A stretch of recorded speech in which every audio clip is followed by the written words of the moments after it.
তোমাদেরকে একটা ভিডিও বানিয়ে আমি জানিয়েছিলাম আমার মায়ের শরীরটা খুবই খারাপ, তাই আমার যেতে হবে কলকাতা। আর আজকে হচ্ছে শনিবার, আমাদের ট্রেনের টিকিট আজকে 1টার সময়। তাই সকাল সকাল ঘুম থেকে উঠে ঘরটর মুছে ঝাড়ু টাড়ু দিয়ে দাদুর ব্যাগ গুছিয়ে দিয়েছি।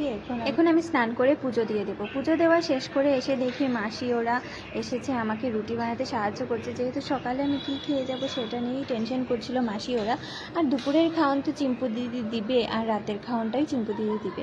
খাওয়া দাওয়া শেষ করে ঘরটোর বালুটিকে দেখে আমরা বেরিয়ে পড়লাম। এই তো আমরা বদরপুরে ঢুকেই গেছি। আসার পর স্টেশনে এসেছি, দিদিকে কল করেছি, দিদি এসেছে, পুচপুচি নিয়ে এসেছে। আর দাদুকে রেখে যাব ওদের বাড়িতে। দাদুকে নিয়ে গিয়ে লাভ নেই, দাদুকে জানানো হয়েছে না মায়ের যে শরীরটা এত খারাপ।